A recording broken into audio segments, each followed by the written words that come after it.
Hello and welcome. I'm Al Barrows, and this is UFO Disclosure, the podcast that's meant to show an average person's reaction to all the UAP, UFO news from the internet, social media, books, experiencers, and even our government. Today, I'd like to talk about some major UFO disclosures that are coming in the US and worldwide in the closing months of 2023 and for 2024. Since the congressional hearings, the government has exposed that reverse engineered ET vehicles are in the government's possession. We've also learned that the government has recovered non-human bodies, or biologics, as David Grusch called them. Here's a picture of an alien autopsy that has been on the internet for decades now, and it could possibly be a real alien that we're looking at there, and a possible autopsy that the government actually did back in the early 1950s. Grusch also spoke about witnesses working in these covert programs that have been interviewed by him and are willing to come forward. So recently, the U.S. Senate passed an amendment to the National Defense Authorization Act called the UAP Disclosure Act, which will create a review board assigned by the president himself. And this review board will put together all this testimony and compile it into an archive. So for the first time, the president of the United States since Eisenhower will be in the loop as far as dealing with the UAP, UFO phenomenon. This is groundbreaking legislation because it asserts eminent domain over any UAP materials related to non-human crash retrievals. This means that once this is passed and made into law, corporations holding these metamaterials or UAPs, crash this, will have to turn them over or suffer consequences. But you have to question, who will benefit from this? Will it be the average American, or will it be the aerospace corporations? Will they then take these retrieved craft and make money on it and freeze the American public out of it? We're talking about alien technologies, zero-point energy, which is free energy. Would the corporations really put that out for the general public, or would it monopolize it? And while certain public officials in both chambers of Congress have been attempting to educate the public on what exactly UAPs are, there has been some pushback. And David Grusch has been criticized not only by David Kirkpatrick, which is the director of the All-Domain Anomaly Resolution Office, but also by the Pentagon spokesperson, Susan Gough. And more recently, he was sort of criticized by General Mark Milley. He's a chairman of the Joint Chiefs of Staff, and he said that while UAPs are a genuine phenomenon and national security threat, so he's framing this as a threat now, he has seen no evidence of a cover-up of ET life or technology. So is he part of the cover-up then, one has to ask, or is he just out of the loop? He may not have been briefed or read into the USAP program. General Milley's responsibilities at the Pentagon are the Pentagon budget itself, training, and also briefing the president. He may not have a need to know, as opposed to other generals, say, that are serving in more of a combative role. So there is an attempt to discredit David Grusch. First, the Pentagon spokesperson, Susan Gough, as I mentioned, and the AARO director, Sean Kirkpatrick, said that there was no evidence. And now General Milley is also saying that he's reiterating that there is no evidence of ET recovered life or materials. There was an article, though, more recently by Ken Kippenstein showing evidence that Grusch has suffered from PTSD. David Grusch is an Afghan vet, by the way.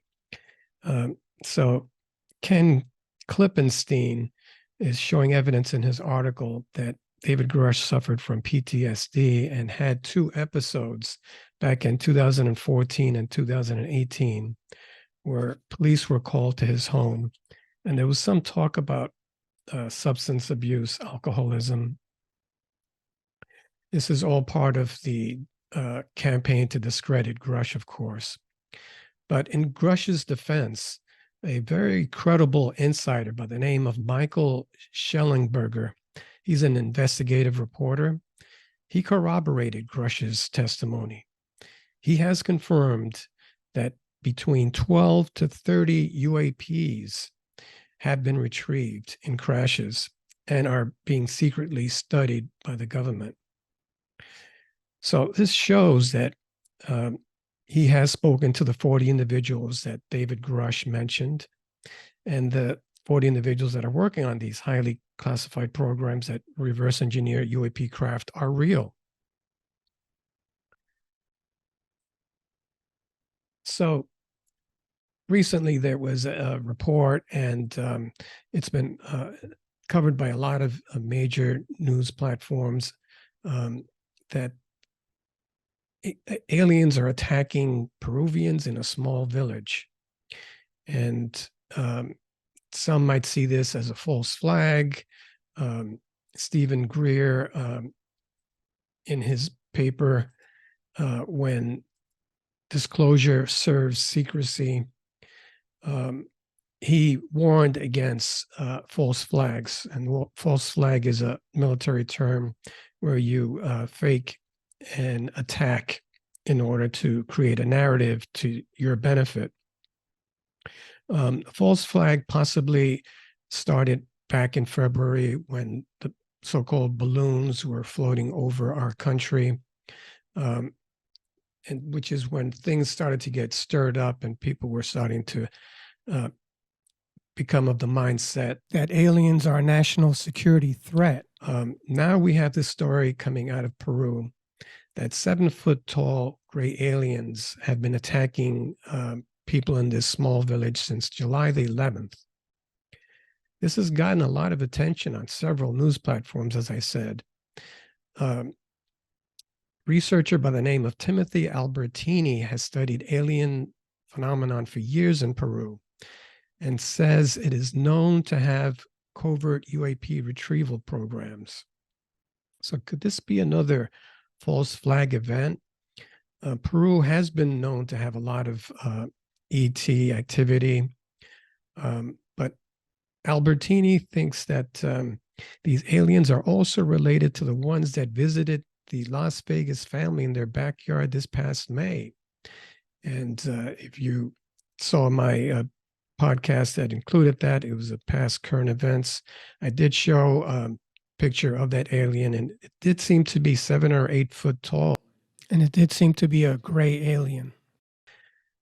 Moving on, one of the whistleblowers in the past July the 26th